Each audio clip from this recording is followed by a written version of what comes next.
Following your highest excitement is one of the most powerful practices for psychedelic integration that I've found so far. Hey, I'm Vego and this is Psychedelic Actualization. I love to empower psychonauts to integrate their psychedelic experiences and transform their lives so they can live in alignment with who they truly are. If you're curious about that, check out the link in the video description. That's the Psychonauts Path to Purpose program, and we can have a chat about our inner circle community and coaching. Following your highest excitement. Sometimes you may be recognizing this in the psychedelic experience itself. You're so connected to yourself, to your true authentic core, that there's a playfulness coming out. I notice, especially in the low to medium doses with mushrooms or with LSD, there's a playfulness coming out, even with DMT, right? And I feel like, okay, I'm excited to pet this cat, or I'm excited to do this, and then I'm doing it. And there's such a joy in this flow of just following what feels good in the moment. And that's what I want to integrate in my day-to-day life.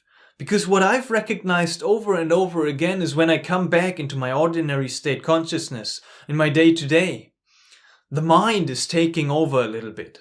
And it says, okay, we got to do all these plans, and we have our calendar, and we have all these meetings, and we have this and that, and I have a vision, and so for this vision I got to do this, and I got to study my marketing material and have a plan in place. And yes, all of this is happening, and all of this is also to a certain extent pretty good that it's happening, but this overemphasis of the mind is then at times reducing this integration of the sense that I just want to follow my highest excitement. And there's a sensation like I have to do this, and then I force myself to do it. I have to shoot this video. It's like, oh, I'm struggling to do it. Even it feels like a heavy burden, because I know I have this plan in place, right? But if I notice when I just follow my highest excitement, I don't force myself to do anything. And like everything is flowing effortlessly. Everything is falling into place. There's always enough, right? And I am fully in joy. I'm enjoying the process of what I'm doing with this lightheartedness, with this relaxation, playfulness.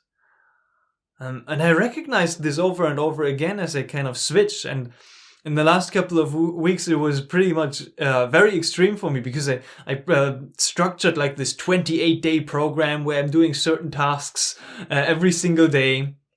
And I was like, I don't want this. Like, even though the tasks, I knew I wanted to do them, like having this rigid structure in place, I was like, I don't like this. And then I had a coaching session with a coach of mine, and I brought this to this session, and I was like, what can I do? Well, how can I shift this? I don't want to do this 28-day program again that I've created for myself. But I want to follow my excitement. Like Joseph Campbell said, right? In The Hero's Journey, it's like, follow your bliss is one of the key phrases that he has kind of emerged, that were emerging out of all this mythology. Follow your bliss. What does it mean, right? Follow your highest excitement. Because what I found is the mind is good at bringing in a lot of judgment and fear. Of like, okay, but when I follow my highest excitement, then we're not going to be as productive anymore. When I follow my highest excitement, then I might fall prey to pleasures, right? What if I do bad things if I follow my highest excitement? And then this control is coming in again. And this like, or how are we going to take care and make money if I just follow my highest excitement? It's all these rational things and considerations and worries and doubts are coming in. But from my personal experience, based on my personal experience, when I integrate this sensation of following my highest excitement, none of these are important anymore, right? Because when I truly follow my highest excitement, I'm not gonna feel guilty afterwards. For example, now with indulging in pleasurable food or sexual behavior that's not aligned, right? Then it might be, it was maybe an excitement, but was it your highest excitement? If you feel bad afterwards, if you feel like, oh, this was not really what I truly needed in this moment. Because I found with the highest excitement, there's not this sensation of guilt or shame attached to any action that I do in alignment with my highest excitement. With my enthusiasm as well, right? Enthusiasm is a great word. I think it means inspired by God. Or kind of divinely inspired, possessed by God even, it means, right? Possessed and inspired by the divine. Enthusiastic in the actions, in the highest excitement. And when I do that, when I follow this, I recognize in my experience that God and the divine and life and the universe is taking care of myself. Like the money is falling from the sky all of a sudden. It magically appears. Another person appears. Another opportunity opens up. And there is an ease. Because I am in alignment with what my core, my essence, is truly desiring in the moment. And there's an effortless flow. Maybe it's not as strict or in the structures that my mind would like it to be. But I've done it in the last couple of weeks again, of like really asking myself throughout the day, waking up and I'm like, okay, what is my highest excitement? And it's lemon water, and then it's drinking a smoothie. And then it's meditating, right? There's a certain nuance to it. Because when you're stuck in patterns and behaviors that are not serving you, it might be hard to break out. But even there, try to follow this. And then throughout the day, asking yourself, what is my highest excitement right now? Where is my enthusiasm right now? What does following my bliss mean in this moment?